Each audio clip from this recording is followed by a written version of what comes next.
terima kasih atas kesempatan yang telah diberikan kepada kelompok kami. Kami dari kelompok 2 akan mempresentasikan berkaitan dengan topik yaitu dialektika, idealisme, dan materialisme. Sebuah tinjauan kritis dalam filsafat pendidikan dari konsep metafisika hingga praktis pedagogis.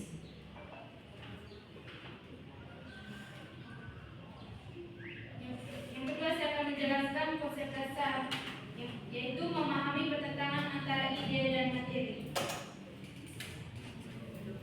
Materi ini membahas dualisme fisiologis yang mendasari berbagai pandangan pendidikan, yaitu pertentangan antara yang pertama itu ide atau spiritual atau mental, hakikat dan realitas. Realitas sejati bersifat non-fisik, abadi dan mental.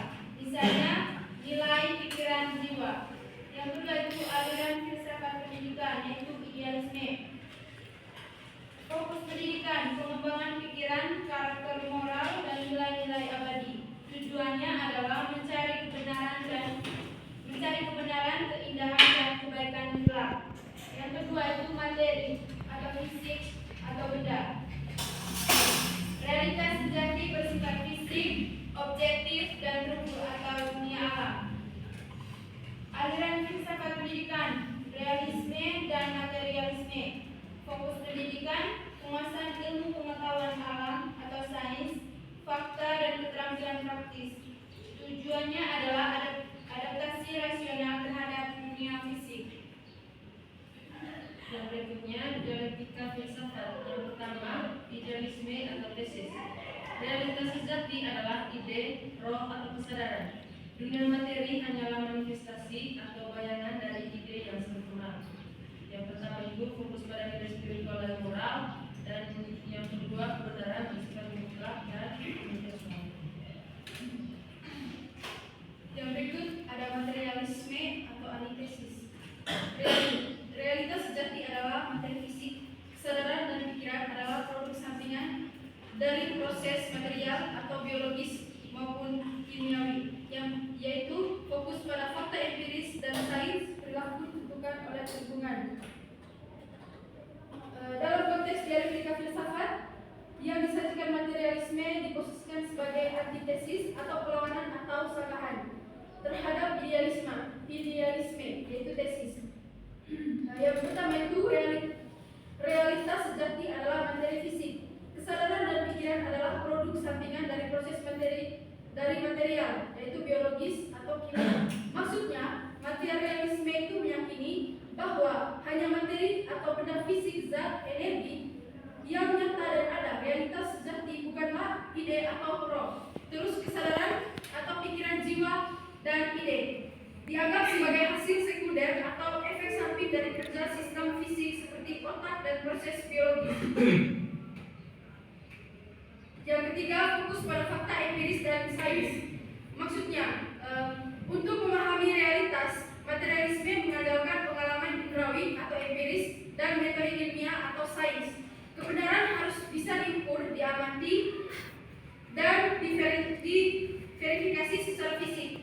Mereka menolak pendekatan yang hanya berdasarkan spekulasi ide atau nilai spiritual. Yang terakhir, perilaku ditentukan oleh lingkungan. Maksudnya, tindakan dan nilai manusia didominasi atau dibentuk oleh faktor-faktor eksternal dan kondisi fisik di sekitarnya, seperti sosial, ekonomi, dan lingkungan biologis, bukan oleh kehendak bebas. Selanjutnya saya berikan yang berikut Laco atau sering disebut dengan bapak idealisme objektif.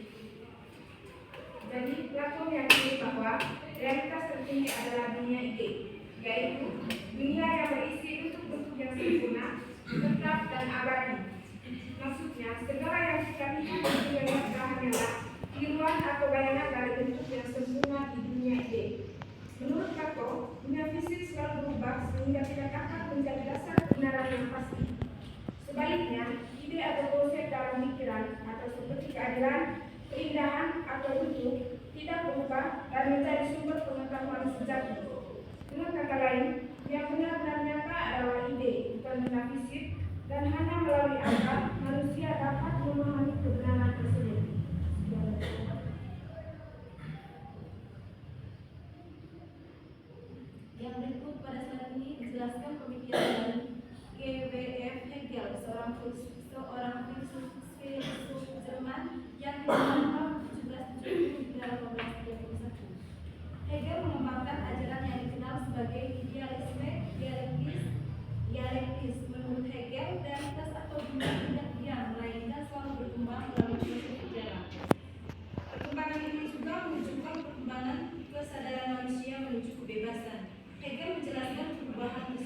melalui dialektika, yaitu proses yang terdiri dari tesis, antitesis, dan sintesis. Tesis adalah kondisi atau gagasan awal.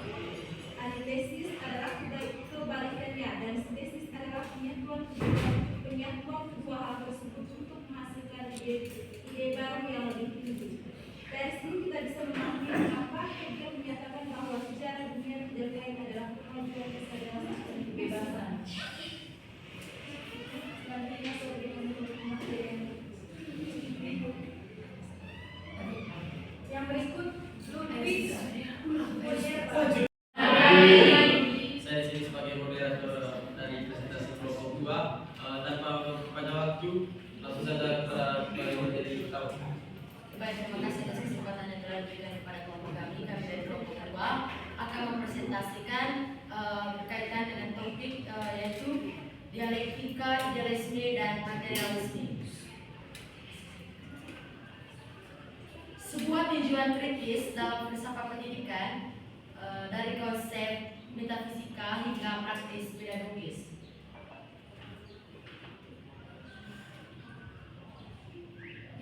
Yang kedua, saya akan menjelaskan konsep dasar, yaitu memahami pertentangan antara ide dan materi.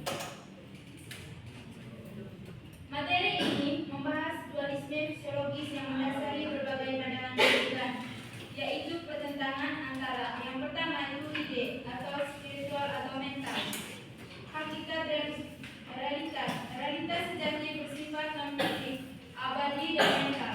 Misalnya nilai, pikiran, jiwa. Yang kedua itu aliran filsafat pendidikan, yaitu idealisme. Fokus pendidikan, pengembangan pikiran, karakter moral, dan nilai-nilai abadi. Tujuannya adalah mencari kebenaran,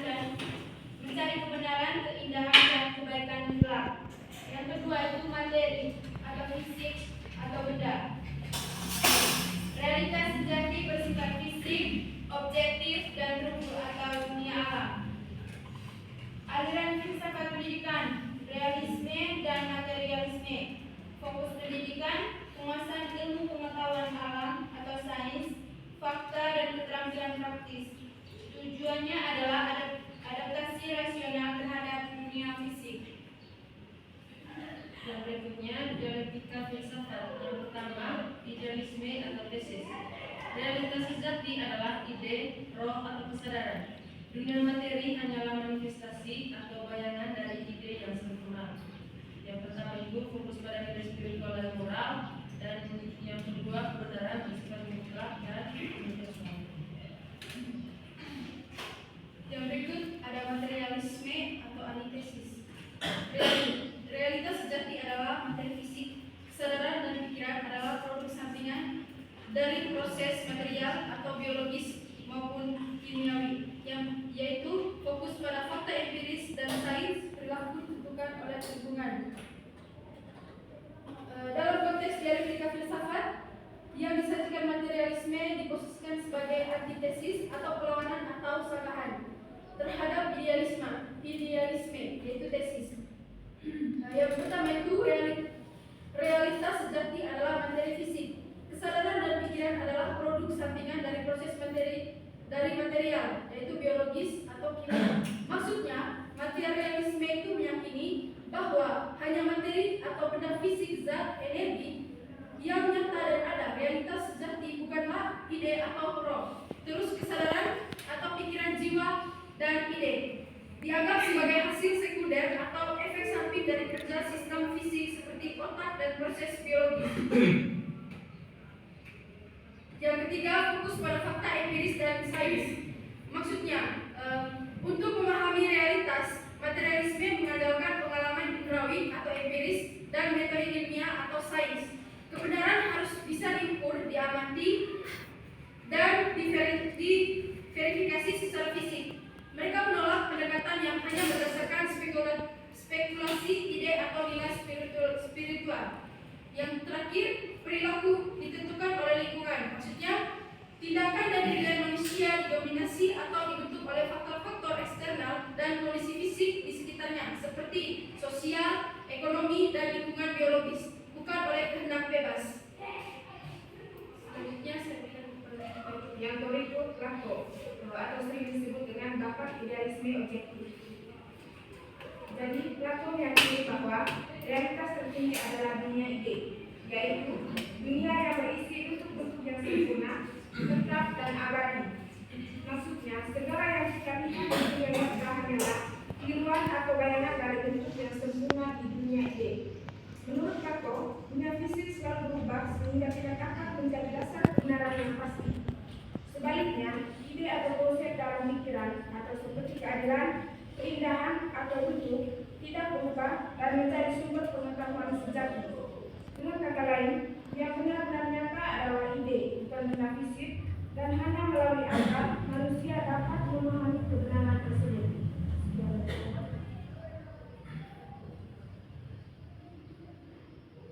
Yang berikut pada saat ini menjelaskan pemikiran dari G.W.F. Hegel, seorang filsuf Jerman yang hidup tahun 1770 hingga 1831. Hegel mengembangkan ajaran yang dikenal sebagai idealisme dialektis. Menurut Hegel, realitas atau dunia tidak diam, melainkan selalu berkembang melalui proses sejarah. Perkembangan ini juga menunjukkan perkembangan kesadaran manusia menuju kebebasan. Hegel menjelaskan perubahan tersebut melalui dialektika, yaitu proses yang terdiri dari tesis, antitesis, dan sintesis. Tesis adalah kondisi atau gagasan awal. Antitesis adalah kebalikannya, dan sintesis adalah penyatuan kedua hal tersebut untuk menghasilkan ide baru yang lebih tinggi. Dari sini kita bisa memahami mengapa Hegel menyatakan bahwa sejarah dunia tidak lain adalah kemajuan kesadaran dan kebebasan. Selanjutnya saya berikan materi yang berikut. Kami dari kelompok kedua akan mempresentasikan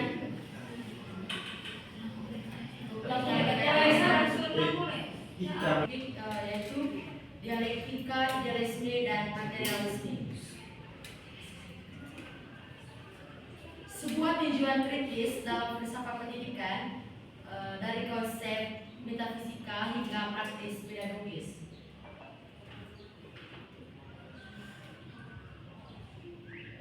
Yang kedua saya akan menjelaskan konsep dasar, yaitu memahami pertentangan antara ide dan materi. Materi ini membahas dualisme fisiologis yang mendasari berbagai pandangan pikiran, yaitu pertentangan antara yang pertama itu ide atau spiritual atau mental, hakikat dan realitas sejati bersifat non-fisik, abadi dan mental, misalnya nilai pikiran jiwa.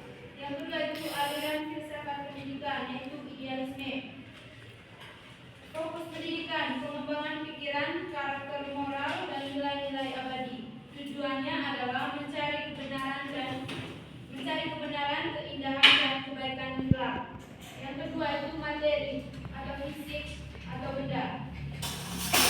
Realitas sejati bersifat fisik, objektif, dan rumput atau dunia alam. Aliran filsafat pendidikan, realisme dan materialisme. Fokus pendidikan, penguasaan ilmu pengetahuan alam atau sains, fakta dan keterampilan praktis. Tujuannya adalah adaptasi rasional terhadap dunia fisik. Yang berikutnya dialektika filsafat. Yang pertama, idealisme atau tesis. Realitas sejati adalah ide, roh atau kesadaran. Dunia materi hanyalah manifestasi atau bayangan dari ide yang sempurna. Yang pertama itu fokus pada nilai spiritual dan moral, dan yang kedua kebenaran bersifat mutlak dan universal.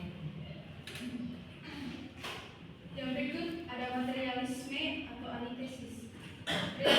Realitas sejati adalah materi fisik. Kesadaran dan pikiran adalah produk sampingan dari proses material atau biologis maupun kimiawi, yaitu fokus pada fakta empiris dan sains perilaku ditentukan oleh lingkungan. Dalam konteks dialektika filsafat, yang disajikan materialisme diposisikan sebagai antitesis atau perlawanan atau sanggahan terhadap idealisme, yaitu tesis. Yang pertama itu realitas sejati adalah materi fisik. Kesadaran dan pikiran kemudian adalah produk sampingan dari proses material, yaitu biologis atau kimia. Maksudnya, materialisme itu meyakini bahwa hanya materi atau benda fisik, zat, energi yang nyata dan ada. Realitas sejati bukanlah ide atau roh. Terus kesadaran atau pikiran jiwa dan ide dianggap sebagai hasil sekunder atau efek samping dari kerja sistem fisik seperti otak dan proses biologis. Yang ketiga, fokus pada fakta empiris dan sains. Maksudnya, untuk memahami realitas, materialisme mengandalkan pengalaman indrawi atau empiris dan metode ilmiah atau sains. Kebenaran harus bisa diukur, diamati, dan diverifikasi secara fisik. Mereka menolak pendekatan yang hanya berdasarkan spekulasi, ide atau nilai spiritual. Yang terakhir, perilaku ditentukan oleh lingkungan. Maksudnya, tindakan dan nilai manusia didominasi atau dibentuk oleh faktor-faktor eksternal dan kondisi fisik di sekitarnya, seperti sosial, ekonomi, dan lingkungan biologis, bukan oleh kehendak bebas. Selanjutnya saya berikan kepada Yang berikut Plato atau sering disebut dengan bapak idealisme objektif. Jadi Plato meyakini bahwa realitas tertinggi adalah dunia ide, yaitu dunia yang berisi bentuk-bentuk yang sempurna, tetap dan abadi. Maksudnya, segala yang kita lihat di dunia nyata hanyalah tiruan atau bayangan dari bentuk yang sempurna di dunia ide. Menurut Plato, dunia fisik selalu berubah sehingga tidak akan menjadi dasar kebenaran yang pasti. Sebaliknya, ide atau konsep dalam pikiran atau seperti keadilan, keindahan atau bentuk tidak berubah dan menjadi sumber pengetahuan sejati. Dengan kata lain, yang benar-benar nyata adalah ide, bukan benda fisik, dan hanya melalui akal manusia dapat memahami kebenaran tersebut.